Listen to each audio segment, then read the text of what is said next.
The Beatles and Eleanor Rigby on BBC Radio Gloucestershire. So, as I mentioned, in a few days then, the Everyman Theatre in Cheltenham will be closing its doors for a few months, whilst the main auditorium and little bits of the exterior, well, the sort of ticket offices, the cafes and things are refurbished. And coming up a little later on this morning, you'll hear about the final production that will take place on the main stage. That's this week. There's also a sketch show in the Studio Theatre as well, and the director, Michael Hasted, has an association with the Everyman dating back several decades.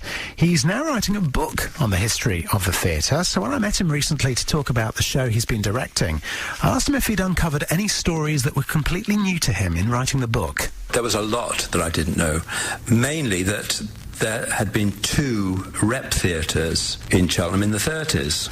This theatre became the Everyman in 1960 or 1959 and had been the Opera House. The Opera House was more or less the same as theatres now. It was just took in touring companies. So you had musicals, you had opera, you had variety shows, different thing every week, much the same as it is now. But there was no repertory theatre.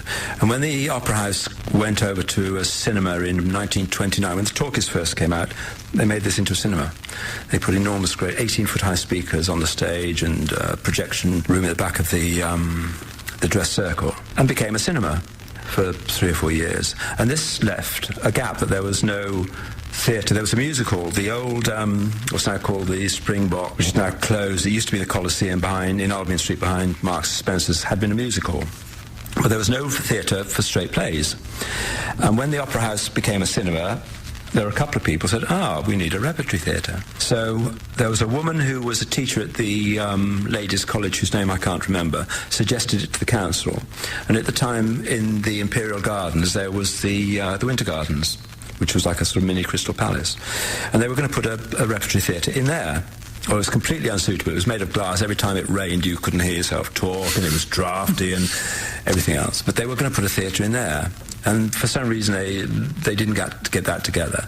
And a guy who had run a sort of Piero End of the Pier type show in that little thing up in Montpellier Gardens by the tennis court, which is now an art gallery, that used to be a stage. And he took over a building in North Street by the side of Boots in 1932 and created a repertory theatre. It was called the Repertory Theatre. It wasn't very successful, and then after a couple of years they actually managed to get the Repertory Theatre into the Winter Gardens. That wasn't a great success, and by that time the Opera House was back as a theatre, but it didn't become a real rep until mid-50s, 56, 57. And there were lots of other stories. I mean, I did there's a chapter on ghosts, because every theatre is haunted.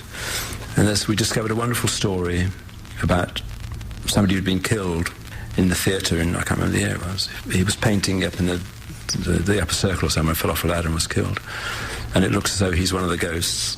We put a feature in the Echo asking for people with any memories, because I wanted to make the book very much personal memories rather than just a list of dates. Yeah. So we found, lots. I was probably 60, 70 people with stories to tell. And the best one was a little old lady who appeared on the stage in 1923. And she was a 4-year-old girl, and it was for Midsummer Night's Dream.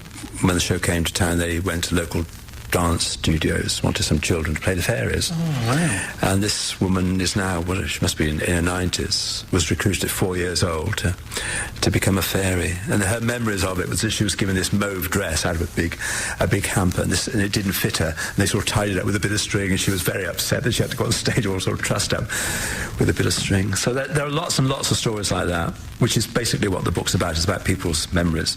And I've spoken to a lot of the actors who worked here, Stephen Burkhoff, Josephine Chewson, William Gaunt. Such heritage, isn't there, at that theatre in Cheltenham, which will be new and improved soon when it reopens. Michael Hasted, then, who's compiling a book on the history of the Everyman Theatre. It will be published in September when the theatre reopens following the refurbishment, so that's when you'll be able to get hold of it. And you'll hear more about the final show at the Everyman in the main auditorium a little bit later on this morning between now and 12 on BBC Radio Gloucestershire. Do you love a bit of foodie fun? Buying, preparing, cooking and eating it. Really love that sort of sense of pleasure. Well, why don't you join me, Claire Carter, for a feast in a field this Saturday afternoon?